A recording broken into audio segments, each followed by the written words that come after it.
Bon, écoute, on va ouvrir. Ah, c'est pour éviter l'intoxication. Tiens, ben, regarde, ben, vu que t'es là, je vais te montrer ce qu'on verra la semaine prochaine. La semaine prochaine, on va enlever quelques kilos sur ça. Tu vois, bon, évidemment, il y a encore un peu de travail. Mais pour pouvoir faire le châssis, il faut tout dégager. Mais là, c'est aujourd'hui, on ne sait pas trop ce qu'on va voir. Aujourd'hui, tu vois, on a refait le moteur. Et normalement, il devrait...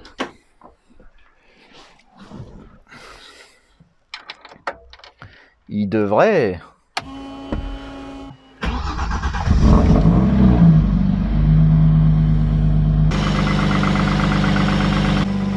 Tu vois, aujourd'hui, on va s'occuper de remettre le moteur en... de remettre le moteur.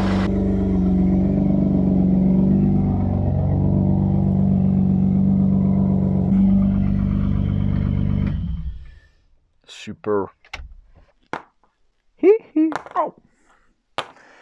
Et oui, aujourd'hui, on va remplacer les Jackson Valve, hein, forcément, parce que il faut que le moteur puisse tourner pour pouvoir faire rentrer la 205, forcément, enfin, pour pouvoir commencer la réalisation de machin. Donc aujourd'hui, on va s'occuper des hostilités de ça. Les hostilités, ça n'a rien à voir avec le truc du dimanche, je te rassure. C'est voilà, on va dire que c'est plutôt une façon de dire que ça va être il va y avoir un peu de travail sympathique inversé, pas une voilà. D'ailleurs, parlant un peu de trucs très sympathiques, on a reçu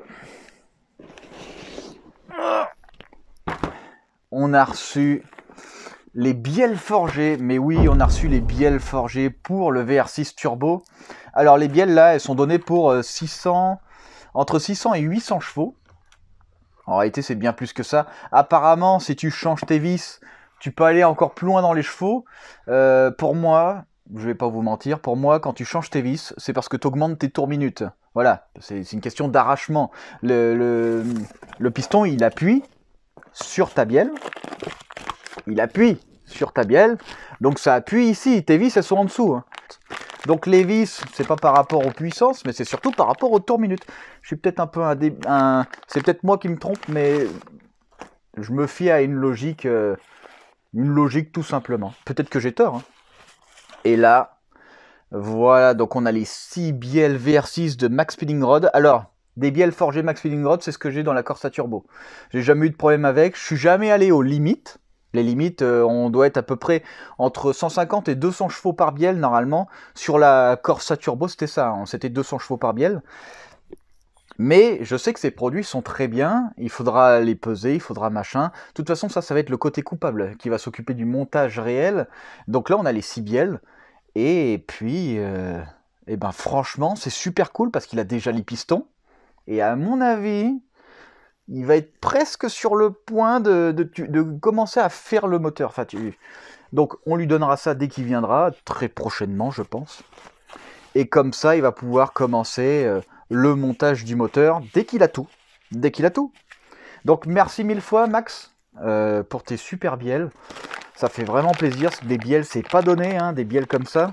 Bon, malheureusement, je ne suis pas assez haut dans la hiérarchie YouTube pour les avoir eues gratuites. Mais honnêtement, avec la réduction qu'ils m'ont fait, franchement, c'était hallucinant. C'est une réduction énormissime. Donc, merci mille fois. Et pour ces bielles-là, je m'inquiète vraiment pas du tout pour le VR6. Voilà. Donc là, ça, ce sera monté et ce sera monté chez Coupable. Autre chose pour la 205, je vous ai dit que je ferai un châssis complet sur mesure et forcément une géométrie complète sur mesure. Et j'ai reçu tout ce qu'il fallait. Oula, attention que ça se déchire pas. Tout ce qu'il fallait pour créer les géométries. Regardez-moi toutes ces rotules. Les rotules de suspension, les rotules des triangles, plus les maintiens de rotules.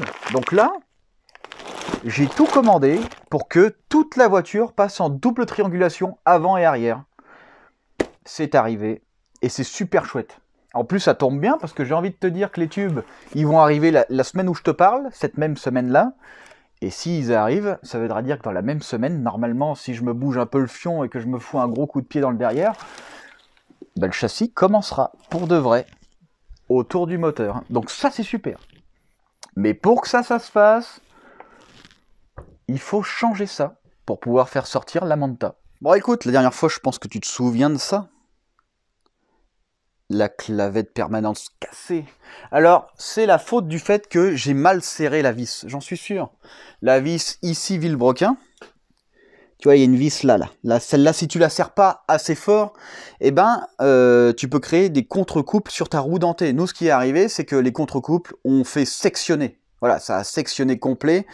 Ce qui fait que ben, la distribution s'est déphasée et on a eu la joie de pouvoir constater l'ouverture des soupapes complète tout le temps, constamment. Voilà, elles sont toutes tordues. Il n'y en a aucune de pas tordue. Alors je ne sais pas si c'est une sorte de miracle ou l'inverse d'un miracle, je ne sais pas comment ça s'appelle. Tu vois, un miracle c'est plutôt positif. Là, ce serait plutôt un miracle négatif. Il y a sûrement un terme exact, mais je ne le connais pas. Et du coup, bah, il faut virer ce moteur. Alors, vous allez me dire, c'est très simple. Au pire, ce que tu fais, de prendre les culasses directement, ce qui m'économiserait un temps, mais monstrueux, ça m'économiserait un temps à mort. Et directement de les foutre dessus. Et de changer la poulie basse. Mais le problème, c'est que ce moteur, il tournera pas. Déjà, il tournera pas beaucoup dans cette voiture. J'ai déjà fait la mise à neuf de la cylindrée sur celui-là, qui pourrait servir pour un autre moteur, pour un autre projet, qui pourrait être vraiment bien en twin turbo ou en full atmo avec 6 papillons indépendants, collecteur sur mesure, etc. Un gros truc sévère qui monte un peu plus haut dans les tours, par exemple. Du coup, vaut mieux garder peut-être la base un peu, du coup, remise à neuf. Donc ce moteur-là, on va le déposer, complet. Et on attend l'autre pour venir le reposer, complet, tout simplement. Donc il faut espérer que ça arrive assez vite, comme ça on va pouvoir tout faire. Donc qu'est-ce qu'on a à déposer? On a la boîte à déposer. Alors la boîte c'est super chiant, parce que elle est hydraulique, donc il y a un système hydraulique pour la butée d'embrayage, ce qui fait que, derrière le tableau de bord, on a à l'intérieur là, dedans, on a le réservoir du liquide. Du coup, il va falloir ouvrir aussi le tableau de bord, il va falloir déconnecter tout ça, il va falloir enlever la boîte comme je l'ai dit, il va falloir aussi enlever le volant moteur, parce qu'il faut récupérer ce volant moteur. Sur l'autre moteur que je vais recevoir, c'est un volant moteur bimasse très lourd, que je veux surtout pas. Donc ça, il va falloir le faire. Il va falloir aussi récupérer les maintiens moteurs ici, parce que l'autre moteur, il est adapté pour un moteur transversal traction. Donc il va falloir réadapter des trucs. Il va falloir aussi récupérer le système d'alternateur et le carter d'huile. C'est chiant, on perd du temps, c'est chiant. Mais ça nous évite de déposer une culasse, ça nous évite de machin. Le moteur d'occasion que je vais recevoir, il est censé bien tourner. Je ferai les tests de compression avant. Alors là, il faut croiser les doigts. Hein. Parce qu'au test de compression, ça a intérêt à être bon. Sinon, là, je suis mort. Hein. J'aurais tout déposé ici pour rien. Ça va juste un tout petit peu, mais un tout petit peu comme ça me saouler. C'est tout. Juste ça. Donc on va voir. Donc là, je dépose tout. Il y a quand même pas mal de boulot. Il va y en avoir pour quelques heures. Mais une fois que c'est fait, bah c'est fait, tout simplement. Et après, elle pourra repartir.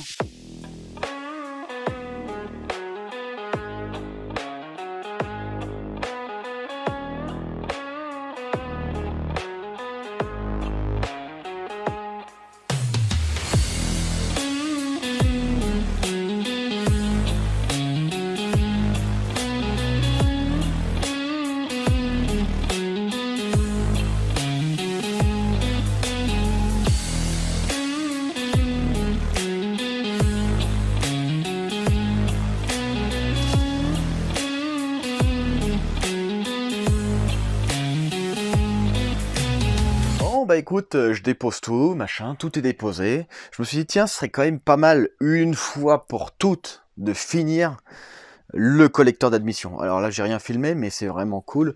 On a largement de la place pour l'air qui arrive, etc. Ce que j'ai fait, c'est qu'en fait, cette plaque-là devait passer par dessous l'intérieur et venir plaquer la plaque de plexiglas. Et en fait, quand je les ai mis dessus, j'ai trouvé que ça faisait vraiment super chouette. C'est pour ça que j'ai fait ça comme ça au final. Là, c'est vraiment cool. Mais à mon avis, sur la voiture, ce sera encore mieux parce qu'avec les admissions rouges, etc., avec tout le bordel, ce sera vraiment cool. Alors, on se casse parce qu'il n'y a plus rien à regarder. Alors, niveau Manta, évidemment, tout est déposé. Ça fait plus d'une semaine. Qu'est-ce que je raconte? Ça fait presque 2 semaines que j'ai déposé ça. Ça fait plus d'une semaine. Qu'est-ce que je raconte? Ça fait presque 2 semaines que j'ai commandé le nouveau moteur qui est... Et il est pas là. Il est pas là. Il est pas là. Et je commence à un peu m'impatienter, si tu veux. Je commence à devenir, comme qui dirait, un peu fou. Donc évidemment, vu qu'on va recevoir un moteur avec une... comment on appelle ça? Une architecture traction. Et du coup, j'ai dû récupérer notre carter d'huile qui sera reposée sur le moteur qui arrivera. Donc là, je me suis dit, tiens, tant qu'à faire, vu que de toute façon, je peux plus avancer sur la Manta, malheureusement, je vais m'occuper des soupapes. Et les soupapes, je vais regarder si ça n'a pas abîmé les... comment ça s'appelle? Mince. Les portées de soupapes. Je sais plus ce que c'est le nom. Je me rappelle plus. Et ben en fait voilà, c'est ce qu'on va regarder. Donc on va faire ça, on va enlever toutes les soupapes et les guides ne sont pas abîmés. Parce que j'ai regardé, les soupapes descendent bien et tout, donc les guides ne sont pas abîmés, c'est pas trop mal. De toute façon, il va falloir attendre les nouvelles soupapes pour voir si on est bon. Donc là, ce qu'on va faire, on va tout simplement enlever toutes les soupapes parce que j'ai grave le temps. Je me fais chier et il n'y a rien qui arrive, là, il n'y a rien, il n'y a pas de moteur, il n'y a que dalle. Donc je commence à en avoir un peu marre. Donc on va faire ça, et puis on verra la pause moteur, j'espère. Enfin, de toute façon, toi, tu la verras juste après, parce que, voilà. Mais, par contre, sinon, ce que je vais faire, c'est que je vais racheter des soupapes, si ça arrive pas. Il faut regarder aussi, parce que les ressorts sont restés très très bas, les ressorts de soupapes. Et il faut regarder s'ils n'ont pas décédé. S'ils ont décédé, on changera ça. Mais de toute façon, ce moteur servira pour autre chose. Donc, enfin... si c'est en bon état, sinon ça servira à que dalle.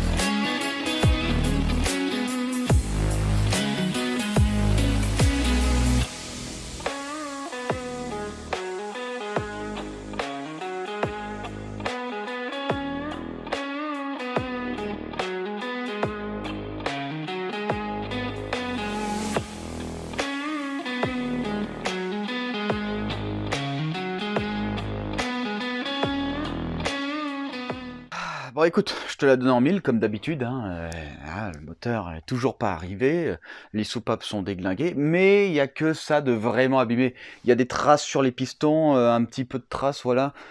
Pas grand chose, et de toute façon cette voiture ne tournera quasiment pas. Elle tournera pour faire des essais, elle tournera pour faire du trailer, pour faire machin, le timelapse aussi, mais à part ça, non, il faut juste que le moteur soit roulant, tournant. Voilà. Donc, j'en ai ras-le-bol, tout simplement. Les soupapes, à l'heure où je te parle, normalement elles sont arrivées, alors j'espère que ça va pas me faire le coup du moteur. Si ça se trouve, le moteur, il est aussi arrivé à l'heure où je te parle. Mais de toute façon, il est plus d'actualité pour cette voiture. À un moment donné, je peux plus perdre mon temps. Voilà. On a déjà perdu trop de temps. Normalement, la voiture, vous savez quoi? Elle devrait être dehors. Le châssis, le marbre devrait être là. Et je devrais déjà être en train de créer le châssis pour la Peugeot. Mais oui. Mais oui, je te dis ça, je sais pas quand tombera ce moment-là. En ce moment-là, on est quoi? On est la veille du nouvel an, tu vois. Et puis moi, j'ai rien de mieux à faire que de passer ma journée en famille, avec mes 24 amis. Ouais, des amis, mon... Bref, tout ce que j'ai déposé pour gagner du temps avec le nouveau moteur, je vais devoir le reposer en perdant du temps de le remettre tout dedans. Eh oui, parce qu'en fait, j'avais déposé le carter, j'avais déposé ci, j'avais déposé ça, j'avais déconnecté les circuits d'huile, j'avais machin, j'avais enlevé l'échappement. Tout ça, j'aurais pu le laisser si jamais j'avais eu que les soupapes à changer. Dès le début, j'avais envie de repartir sur du neuf. Enfin, du neuf. De l'occasion sûr qui marchait, comme ça je voulais plus m'emmerder. J'ai changé trop de trucs sur ce moteur. Et en plus, la poulie, il faut faire attention parce qu'elle peut planter. Je l'ai réparée. J'ai foutu de la colle époxy métal dedans. J'ai serré au couple pour bien que tu vois ça sert, que ça tienne. Bordel de zob. Donc j'espère que ça tiendra. Tu vas voir, ça va repéter, j'en ai ras le bol. J'espère pas. De toute façon, faut qu'elle tourne, faut qu'elle sorte. Du coup, qu'est-ce que j'ai fait? Vous vous rappelez quand je vous ai dit 92 degrés, j'arrive pas à trouver 82. En fait, c'est ça là. Ce truc entier que j'arrive pas à trouver. Mais je me suis rendu compte que cette partie-là, c'était la même que pour les 2 litres 8, les 2 litres 16 et les 2 litres Ecotech. Voilà, d'Opel. C'est la même. C'est la même. Et elles sont toutes à 82 degrés, les autres. Donc qu'est-ce que j'ai fait? Je l'ai foutu dessus. Et évidemment, je l'ai testé, je suis pas fou. Je l'ai testé et évidemment, ça s'ouvre. Tu vois, il y a écrit 8,2. Alors ouais, c'est un très mauvais 8, mais c'est bien 8,2. Et là, tu vois, pour bien te faire avoir, là, il y a écrit 9,2. Tu vois, ben voilà, c'est ça. Donc ça, c'est de la saloperie. Voilà. Et c'est pour ça que, machin. Maintenant, on est bien. Il y a juste cette poulie qui... Je m'inquiète un peu pour ça, même si j'ai recréé une clavette. Au final, la matière de l'acier est plutôt pas mal. C'est pas un acier de merde, hein. Je crois que c'est un acier usiné, c'est pas un acier moulé. Quoique, qu'est-ce que je raconte? Fais voir les traces. Non, c'est de la trace de moulure, ça. C'est pas de l'usinage. Non, c'est de l'acier moulé. Ça a l'air de tenir. Enfin, en tout cas, quand j'ai fait ma clavette, je l'ai passé à la fraiseuse. Avec la fraiseuse, ça demande quand même beaucoup d'efforts. Hein, et ça s'est pas arraché. Donc ça veut dire que ça tient quand même plutôt balèzement. J'ai augmenté l'ampérage pour bien pénétrer. J'ai créé mon cordon de soudure. Ensuite, colle époxy. J'ai tout foutu dedans. Époxy métal. J'ai serré au couple. Là, on est au couple. Et normalement, là, il ne devrait pas y avoir de souci. Hein. Même si j'essaye de la retirer, normalement, il devrait y avoir un problème pour moi, pas pour le moteur. Là, l'enfer reprend. L'enfer reprend. Pour qu'un autre enfer rentre, allez, on bosse. Allez, on bosse.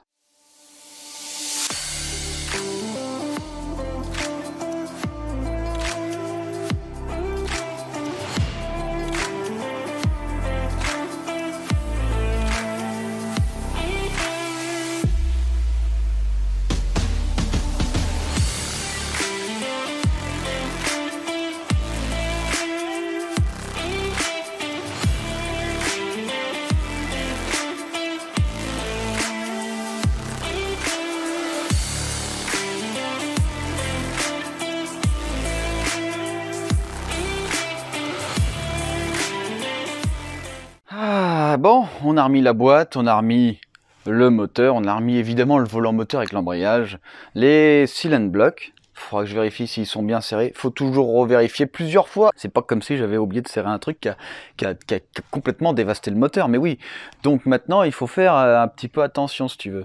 D'habitude c'est ce que je fais, mais des fois je vérifie plusieurs fois des trucs. Mais ça peut arriver qu'il y ait un truc que je vérifie pas plusieurs fois et même pas du tout. Enfin, voilà. Donc... Entre-temps, j'avais commandé le moteur, il n'arrivait pas. Entre-temps, une fois de plus, j'ai commandé les soupapes. Alors j'ai commandé des soupapes avec traitement thermique et tout, machin. D'ailleurs, elles sont noires, hein, comme tu as pu le remarquer. Tige, machin, elles sont noires. Elles sont pas carbonisées. Avec le carbone, elles sont noires. Voilà, et évidemment, bah, j'avais commandé le moteur. Mais le moteur, vu qu'il n'arrivait pas, j'ai commandé les soupapes. Sauf que... Tu vois, le même jour, j'ai reçu le moteur. Mais oui, tant qu'à faire, tu vois, j'attendais ce moteur depuis 2 semaines. Et puis, du coup, j'ai commandé des soupapes. Et les soupapes, elles arrivent le jour où le moteur arrive. Mais c'est pas une sorte de miracle inversé. Enfin bref, bon, ce qui est bien, c'est que déjà, il est en bonne condition. J'ai regardé un petit peu. Il est très propre, il a très peu de kilomètres. Est-ce que c'est marqué sur l'étiquette ?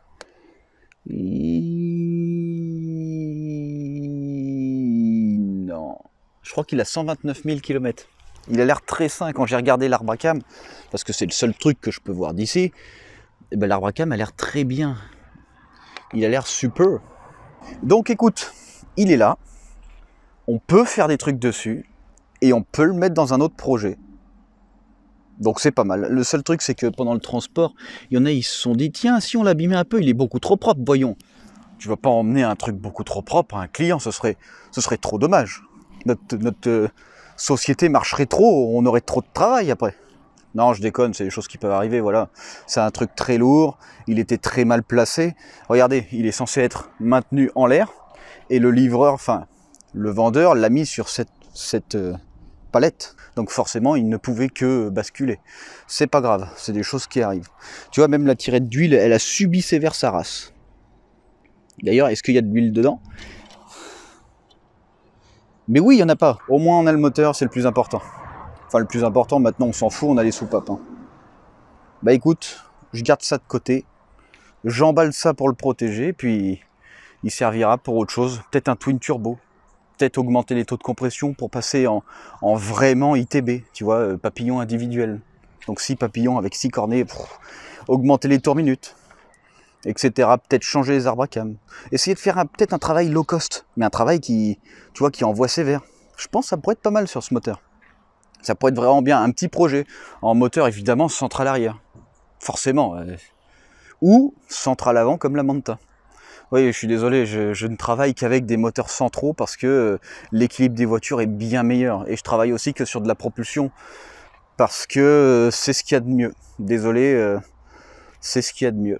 Mais bon, un jour, on fera peut-être un véhicule spécial off-road en 4 roues motrices. Spécial jump, ça c'est un... Je pense que je vais le faire, c'est sûr, ça arrivera ce genre de projet. Mais en attendant, le moteur il est là, tu vois. Il n'attend que moi pour être mis quelque part. Donc comme tu as pu le voir, évidemment, les soupapes et le moteur sont arrivés le même jour, mais le moteur, on en fera autre chose de toute façon. Il n'est pas perdu, on pourra toujours en faire quelque chose. Si j'avais recommandé les soupapes, c'est parce que j'avais vu que les... J'en ai marre, je perds tout le temps ce mot là. Les trucs là où les soupapes se posent. Voilà, ces trucs-là sont pas abîmés. Donc, bon, bah, je change les soupapes et il n'y a pas de souci.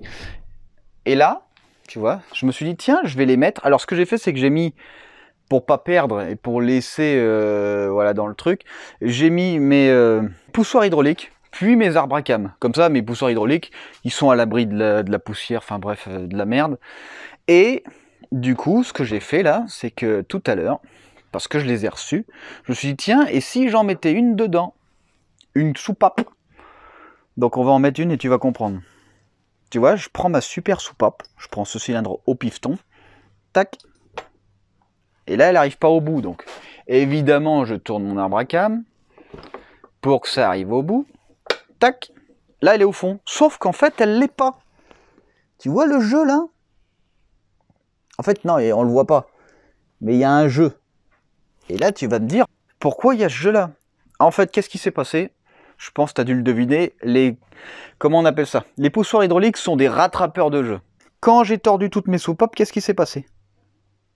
Elles sont restées en bas. T'es bien d'accord avec moi? Du coup, lui, en voulant rattraper le jeu, il a dû rattraper une longueur qui correspond à ça. Tu vois? Donc, bah, il s'est sorti maximum puisque le moteur continue à tourner, donc il y avait encore de la pression d'huile. Donc là, en fait, tous mes poussoirs hydrauliques sont en position haute, il faut les ouvrir pour les débloquer. Voilà, tout simplement. Tout simplement. Alors, j'ai fait un truc. Ce que j'ai fait, c'est que j'ai pas commandé des soupapes de... Comment on appelle ça? Enfin si, ce sont les mêmes. Mais j'ai commandé directement un lot. 2 lots. Parce que c'était moins cher. Des fois, d'acheter des soupapes individuelles, c'est plus cher. Attendez, hop, voilà, je sors la soupape. C'est plus cher que de les acheter en lot. Sauf que des lots pour 24 soupapes, j'en ai pas trouvé. Donc qu'est-ce que j'ai fait? J'ai regardé sur les moteurs Opel et sur les 2 litres X20 XEV et sur les 1 litre 8, les 1 litre 6 et quelques moteurs, jusqu'à 3 litres 2 je crois, enfin bref, il y a quelques moteurs, je vais pas te dire trop de bêtises. Ce sont les mêmes, donc j'ai acheté 2 lots, comme tu peux le voir, de 2 litres. Donc ça veut dire que j'ai 32 soupapes. Voilà, alors que j'en ai besoin que de 24. Mais ça me revenait moins cher. Donc j'en ai plus pour moins cher. Maintenant, ce qu'il va falloir faire, c'est tout roder. Ben oui, pas le choix, tout roder. Et puis après, tout renettoyer, tout réinstaller. J'espère que ce sera la dernière fois parce que je suis dans la fatigation internationale.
Bah écoute, c'est super. C'était très long, ça a pris plusieurs semaines parce que j'attendais ci, j'attendais ça. Au début, je partais sur changer le moteur en entier parce qu'il y avait mon frère qui arrivait pour faire le trailer. Ce trailer qu'on aurait dû avoir, il a une super caméra, il a un super truc, il fait des super montages, il fait même les musiques. Donc on aurait eu un super truc, tout était prévu, machin, et en fait on n'a jamais reçu le moteur à temps. Voilà, et quand il est parti, le moteur il est arrivé même 2 semaines après qu'il soit parti. Donc il y a quand même un souci. Donc on a décidé de partir, enfin j'ai décidé de partir sur les soupapes uniquement. Donc heureusement il n'y avait rien d'abîmé. Et finalement notre moteur tourne enfin. J'ai pas encore fait des essais routiers, j'ai pas encore fait machin, mais ça a l'air pas trop mal. Ça a l'air pas trop mal. Ce qu'on fera la semaine prochaine, la semaine prochaine, normalement, si tout se passe bien, la Manta elle est dehors, le marbre il est installé, le moteur sera sur le marbre avec ses transmissions, et je vais déjà commencer à faire, dès que je reçois les tubes évidemment, mais je vais commencer déjà à faire l'emplacement physique du marbre, du moteur par rapport au marbre et par rapport au futur emplacement de la Peugeot. Comme tu as pu voir au début de la vidéo, la Peugeot, je commence à découper tout ce qui ne sert à rien. Ce qu'il faut savoir, c'est que là pour l'instant, j'ai éliminé une partie de l'acier, mais je peux pas éliminer le reste tant que j'ai pas reçu certains éléments, tu vois ce que je veux dire, qui sont très légers, machin, et qui font que j'éliminerai encore plus de matière. Mais pour ça, d'abord, il faut que je crée, il faut que je la mette en place, il faut que je crée déjà de l'emplacement, il faut que machin, il faut que si. Donc, on va pouvoir commencer tout ça, et ça va être vraiment cool. Bon bah écoute, une fois de plus, c'était pas un V6 ça. Une fois de plus, ça me fait plaisir à chaque fois de te voir, t'es toujours là, c'est super cool. T'es comme qui dirait presque de la famille. Je vais essayer de respecter mes promesses en faisant la 205 le plus vite possible. Les commandes, vous avez même pas idée, je vous ai montré des choses aujourd'hui là en commande, mais c'est rien par rapport à ce que j'ai reçu. Ça, on le dévoilera avec Coupable. Coupable de son côté aussi, il a des trucs. Ça va être vraiment chouette et super cool. Alors, je lui ai dit un truc. Ce qui serait pas mal, c'est que si on atteint un certain montant, qu'on passe tout en fibre. Voilà, vraiment toute la voiture en fibre. Pas la mouler comme la Most Wanted, parce que ça me demanderait trop de temps. Je peux pas me permettre de perdre autant de temps. Je peux pas, voilà, il y a des choses qui sont pas possibles dans la vie et ça en fait partie. Donc je peux pas me permettre de faire ça. Par contre, les éléments en fibre tels que aile, portière, pare-choc, capot, haillon, pare-choc arrière, ce sont des éléments qu'on peut installer, tout en gagnant un max de poids. Donc, on va voir avec lui ce qu'il en pense. Je l'harcèle. J'arrête pas de l'harceler, j'arrête pas de lui casser les pieds. Le pauvre, il arrive, dès qu'il répond, allô, c'est qui? Putain, c'est Matt Forge Motor. Oh, putain, il va encore me saouler avec sa fibre. Bon bah, écoute, j'essaye d'aller le plus loin possible pour qu'on ait le projet le meilleur possible. On va essayer de faire des trucs de dingue. On a déjà choisi les pneumatiques, on a déjà choisi pas mal de choses, qui fait qu'en fait, ça peut prendre vie que très vite. Tout dépend que de moi. Tout dépend que de moi. Faut que je me bouge. Faut que je me bouge le fion. C'est pour ça que d'ailleurs, la Manta, je m'en suis occupé le plus vite possible. Parce qu'il faut qu'elle sorte, il faut que le reste rentre. Et dès que ça rentre, je vous promets que j'envoie sévère. Ouais, tant pis, je dors pas, je m'en fous. À un moment donné, vous avez fourni. Je dois fournir. Je dois fournir pour que vous ayez le plus vite possible ce que vous avez sacrifié pour avoir. Vous avez peut-être rien compris parce que ça ne veut rien dire ce que j'ai dit, mais je pense que tu as compris quand même. Du coup, j'espère que je te revois la semaine prochaine pour qu'on puisse voir un nouvel épisode sur la 205, puis qu'on puisse continuer à avancer. Je vais t'expliquer un peu comment on découpe, pourquoi ces endroits-là, pourquoi si, comment on va réaliser les emplacements, parce qu'évidemment, si on coupe, on ne peut pas laisser comme ça, il faut réaliser des emplacements bien spécifiques pour venir accueillir le châssis. Le futur châssis qu'on créera complètement sur mesure. Et du coup, on verra tout ça. On verra tout ça. Et franchement, j'ai hâte de te retrouver la semaine prochaine.